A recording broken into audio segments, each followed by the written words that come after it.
ये वीडियो पिछले पार्ट के आगे से शुरू होगी, तो अगर आपने पिछला पार्ट नहीं देखा है तो पहले उसे जरूर देखें। तो कहानी की शुरुआत होती है और हम देखते हैं चैंग कैपिटल में पहुंच चुका था। वो वहां रह रहे सभी लोगों को देखता है जो काफी खुश लग रहे थे और वहां काफी चहल पहल भी थी। पर तभी वहां एक आदमी घोड़े पर काफी तेजी से वहां आता है और सभी लोगों को उसके रास्ते से हटने की कहने लगता है, जिससे वहां थोड़ी भगदड़ भी मच जाती है। और उस आदमी की वजह से एक आदमी काफी ऊंचाई से गिरने वाला होता है, पर तभी चैंग उसे पकड़ लेता है। फिर चैंग उस आदमी से डिवाइन जनरल के घर का रास्ता पूछता है। फिर वो आदमी चैंग को आगे से राइट लेने को कहता है और बताता है कि उनका घर पूरी गली में सबसे बड़ा है, तो वो आसानी से समझ जाएगा। फिर चैंग उस आदमी को थैंक्स कहकर आगे जाने लगता है। फिर चैंग डिवाइन जनरल के घर पहुंच जाता है और गेट खटखटाता है। फिर एक आदमी अंदर से चैंग से पूछता है कि क्या वो यहाँ किसी से मिलने आया है। चैंग उस आदमी को कोई चीज सिखाता है, जिससे वो आदमी बिना कोई सवाल किए चैंग को अंदर ले जाता है। फिर वो आदमी चैंग को एक रूम में वेट करने को कहकर वहाँ से चला जाता है। कुछ ही देर में एक लेडी चैंग के पास आती है और वो चैंग से उसके मास्टर की हेल्थ के बारे में पूछती है, जिस पर चैंग बताता है कि वो बिल्कुल ठीक है। फिर वो चैंग से पूछती है कि क्या अभी एक उसने हेवनली बुक पढ़ी है। चैंग कहता है उसने अभी तक तो पढ़ी नहीं, जिस पर वो लेडी चैंग से कहती है मतलब जैसे ही वो कैपिटल में आया वो सीधा डिवाइन जनरल के घर आ गया। चैंग इस पर हाँ करता है और बताता है उसने बिल्कुल टाइम वेस्ट नहीं किया। ये सुनकर वो लेडी मन में सोचने लगती है कि मतलब चैंग को शादी कितनी जल्दी है। फिर चैंग अपनी डॉक्यूमेंट देने लगता है, पर वो लेडी चैंग को रोकती है और कहती है कि वो इस शादी के साथ सहमत नहीं है। फिर वो लेडी बताती है कि कई साल पहले चैंग के मास्टर ने उनके ओल्ड मास्टर शू की जान बचाई थी, जिसके लिए ओल्ड मास्टर ने ये शादी फिक्स की। पर फिर वो लेडी बताती है कि अब ओल्ड मास्टर की डेथ हो चुकी है, जिसकी वजह से ये शादी का प्रॉमिस कोई मायने नहीं रखता। फिर वो लेडी चैंग से कहती है कि इसलिए उसे इस शादी को यही खत्म कर देना चाहिए और इसके बदले वो जो भी मांगेगा उसे मिलेगा। पर चैंग उससे पूछता है कि वो ऐसा क्यों कर रही है। फिर वो लेडी बताती है कि वो और उसके मास्टर दोनों ही माउंटेन में रहते हैं और साथ ही चैंग का बैकग्राउंड भी काफी लो है। वहीं उनकी बेटी काफी बड़े घर से बिलोंग करती है और साथ ही वो डिवाइन जनरल की इकलौती बेटी है। फिर वो लेडी चैंग से कहती है कि इसलिए उसके जैसे नॉर्मल लोग इतने आसानी से इतने बड़े परिवार से रिश्ता नहीं बना सकते। ये सब कहने के बाद वो लेडी चैंग की बेइज्जती करने लगती है और कहती है कि जो चाय उसके सामने रखी है वो काफी फेमस पत्तियों से बनी है, इसीलिए उसकी कीमत 5 सिल्वर कॉइन से भी ज्यादा है। साथ ही वो कप भी एक खास मटेरियल से बना है जो कि गोल्ड से भी महंगा है। फिर वो लेडी कहती है कि चैंग की पूरी जिंदगी गंदगी और मिट्टी में ही गुजर जाएगी, इसलिए वो अपनी किस्मत बदलने के लिए डिवाइन जनरल फैमिली में ज्वाइन होना चाहता है। पर फिर चैंग उस लेडी को बताता है कि वो यहाँ इस शादी को तुड़वाने ही आया था। ये सुनकर वो लेडी हैरान हो जाती है और फिर चैंग कहता है कि अब उनकी बातें सुनकर उसने अपना फैसला बदल लिया है। फिर चैंग वहाँ से जाने लगता है और वो लेडी काफी गुस्से में आ जाती है और अपनी चाय भी गिरा देती है। जिसके बाद चैंग उस घर से जा रहा होता है, पर तभी एक लड़की चैंग के पास आती है और बताती है कि वो शुरोंग की पर्सनल सर्वेंट है और उसका नाम शोंग है। फिर शोंग चैंग से पूछती है कि क्या वो सच में शुरोंग से शादी करने वाला है। चैंग हाँ करता है और बताता है कि उन दोनों की एंगेजमेंट भी हो चुकी है। पर तभी शैंग चोंग से ये बात न बोलने को कहती है और बताती है कि अगर किसी ने ये सुन लिया तो वो ज्यादा देर तक जिंदा नहीं रहेगा। जिस पर चैंग कहता है कि अगर डिवाइन जनरल उसे मारना ही चाहते हैं तो वो उसे सीधा मार सकते हैं। फिर शोंग चैंग से बताती है कि उसे जनरल के घर में ही रहना चाहिए, क्योंकि यहाँ काफी सारे लोग घर को प्रोटेक्ट कर रहे हैं और अगर चैंग अपना मुंह बाहर बंद नहीं रखेगा तो वो जरूर मारा जाएगा। जिस पर चैंग उससे पूछता है ऐसा क्यों। फिर शोंग उसे बताती है क्योंकि शानजुन सबसे बेस्ट चॉइस है जनरल की फैमिली का हिस्सा बनने के लिए। पर चैंग शानजुन को नहीं जानता था। ये सुनकर शोंग हैरान हो जाती है और बताती है कि शानजुन साउथ में सबसे स्ट्रॉन्ग फैमिली का सबसे बड़ा बेटा है और शानजुन जल्दी धरती का सबसे स्ट्रॉन्ग आदमी भी बनने वाला है। साथ ही सभी लोग कहते हैं कि वो ड्रैगन का रीइंकार्नेशन है और शुरोंग की उसकी वाइफ के तौर पर चुना गया है। फिर शोंग बताती है कि शुरोंग ने काफी छोटी उम्र में ही अपनी बॉडी को प्योर कर लिया था और वो काफी साल पहले ही साउथ की तरफ निकल गई थी हेवनली बुक को पढ़ने। और सभी को पता है कि शानजुन बड़ी आसानी से शुरोंग को पसंद कर लेगा, क्योंकि शुरोंग स्काई फियोनिक्स की रीइंकार्नेशन है। दूसरी तरफ हम देखते हैं कि डिवाइन जनरल और वो लेडी बात कर रहे होते हैं कि साउथ की फैमिली जल्दी शानजुन और शुरोंग की शादी को पक्का करने आने वाले हैं, इसलिए उन्हें ध्यान रखना होगा कि उनसे कोई गलती ना हो। पर फिर वो लेडी कहती है कि चैंग ऐसा इंसान नहीं है जो आसानी से पीछे हट जाए, इसलिए उन्हें उसे अच्छे से समझाना होगा। पर फिर डिवाइन जनरल उस लेडी से कहते हैं कि उन्हें ख्याल रखना होगा कि ये मामला बाहर न जाए।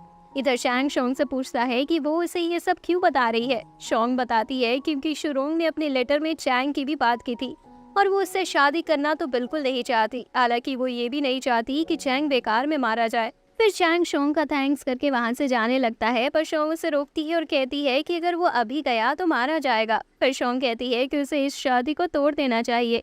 पर चैंग उसे बताता है कि वो असल में आज यहाँ शादी को तोड़ने ही आया था। फिर वो लड़की पूछती है कि फिर उसने अपना मन क्यों बदल लिया, जिस पर चैंग बताता है क्योंकि उनमें से किसी ने उससे उसका नाम तक नहीं पूछा, ना ही उसने और ना ही उस लेडी ने। फिर चैंग अपना नाम बताता है। फिर शोंग उससे कहती है कि वो कभी शुरोंग को हासिल नहीं कर पाएगा क्योंकि वो दोनों एक दूसरे से काफी अलग है और साथ ही शुरोंग के पास स्काई फियोनिक्स का रेयर ब्लड है। पर चैंग उससे कहता है कि सभी इंसान अपने आप में रेयर होते हैं और वहाँ से जाने लगता है। वहीं दूसरी तरफ हम देखते हैं कि वो लेडी किसी बंदे को चैंग से शादी के डॉक्यूमेंट लाने का काम दे रही थी, जिसके बाद चैंग एक होटल में पहुँच जाता है और उसके साथ एक और बंदा होटल में आता है और कहता है कि उसे एक शांति से भरा हुआ कमरा चाहिए।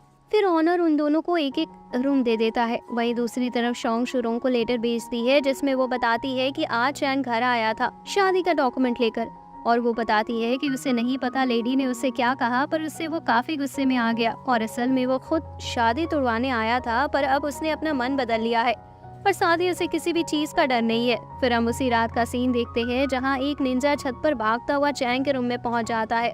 तभी चैंग भी उसे देख लेता है, पर तभी वो निंजा चैंग को मुक्का मारकर उसे गिरा देता है। फिर वो निंजा चैंग से शादी के डॉक्यूमेंट मांगता है और कहता है कि अगर उसने अभी उसे डॉक्यूमेंट नहीं दिया तो उसे यही मार देगा। पर तभी वो आदमी जिसे हमने पहले देखा था वो वहाँ आ जाता है और उनसे कहने लगता है कि वो काफी तेज बात कर रहे हैं जिससे उसे तकलीफ हो रही है। फिर वो निंजा उसे जाने को कहता है, पर वो आदमी उस पर अटैक कर देता है और अपने एक ही अटैक से उस निंजा को रूम से बाहर फेंक देता है और फिर वो आदमी भी उसके पास पहुंच जाता है। वो निंजा बाहर उस आदमी पर अटैक करता है और वो आदमी आसानी से उस निंजा को लात मारकर दूर गिरा देता है।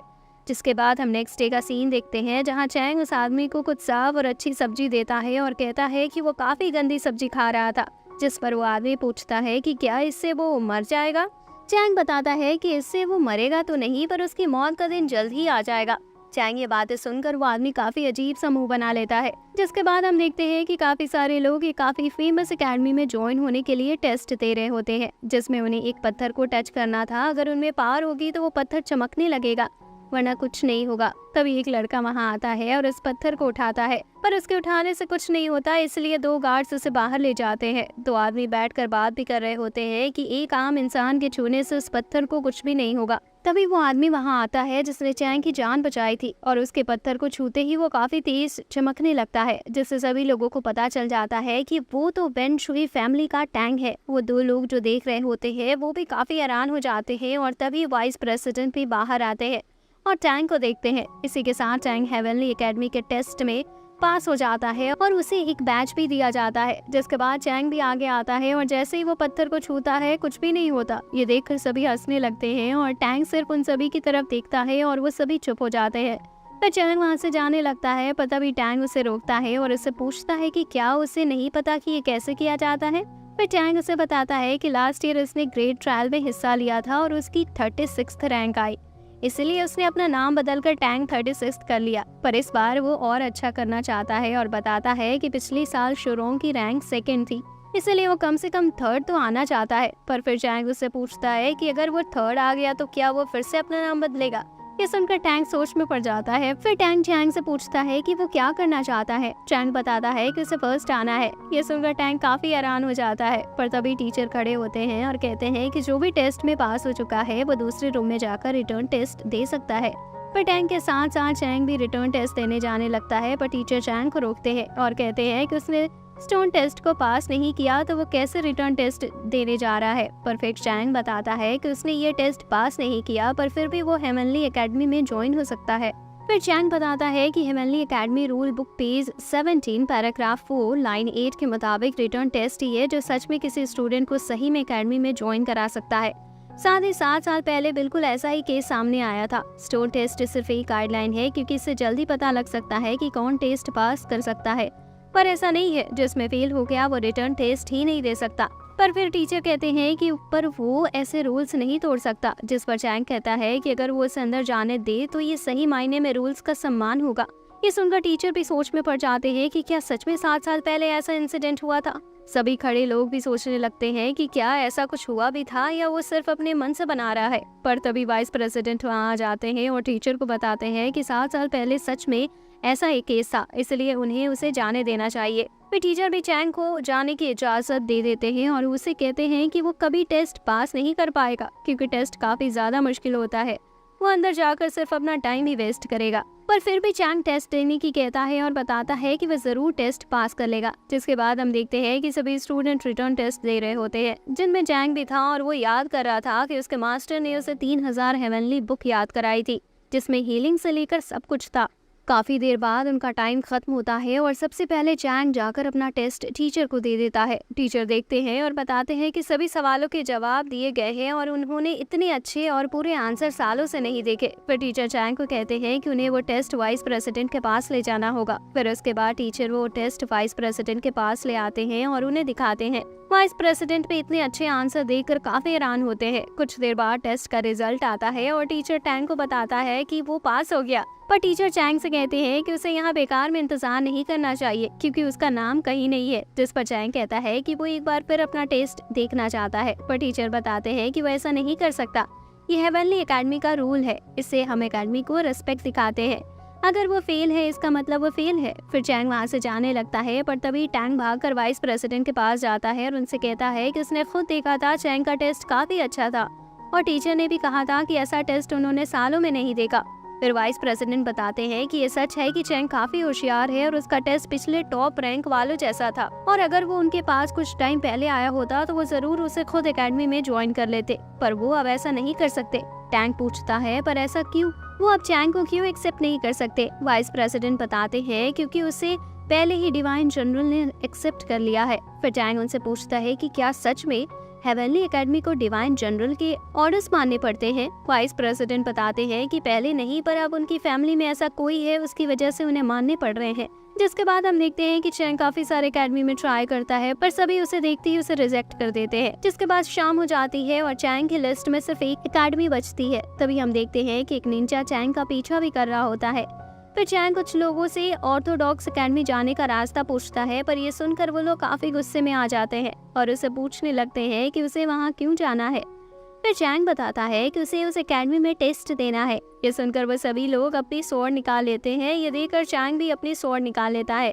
वो लोग अटैक करते इससे पहले पीछे से गाड़ी आती देखकर सभी डरकर भाग जाते हैं। फिर चैंग उस गाड़ी के पास आता है और लेडी यू से बात करता है। लेडी यू से कहती है कि उसे कैसे पता कि गाड़ी में वही होगी। चैंग कहता है कि इस जगह ऐसा कौन होगा जो उनकी ब्लैक गोट को नहीं जानता होगा। जिसके बाद लेडी यू चैंग से कहती है कि वो उसकी मदद कर सकती है, लेकिन अगर वो सिर्फ शादी वाले प्रपोजल के बारे में किसी को ना बताए तो। चैंग भी इसके लिए मान जाता है और फिर लेडी यू उसे एक लेटर देती है जिसकी मदद से वो सिर्फ ऑर्थोडॉक्स एकेडमी में ज्वाइन हो सकता है। पर चैंग कहता है अभी तक उसने ऑर्थोडॉक्स एकेडमी में जाने का फैसला नहीं किया है। पर लेडी यू उससे कहती है कि उसके पास एक एकेडमी में ज्वाइन होने के सिवा कोई और रास्ता भी तो नहीं है। चैंग इस पर हाँ करता है और लेडी यू वहाँ से चली जाती है। फिर चैंग ऑर्थोडॉक्स एकेडमी पहुँचता है जो देखने में ज़्यादा अच्छी नहीं लग रही थी। तो अब इस वीडियो का यही एंड होता है। अगर आपको ये वीडियो अच्छी लगी हो तो वीडियो को लाइक करें और चैनल को सब्सक्राइब करें। यहाँ तक देखने के लिए आपका बहुत बहुत शुक्रिया।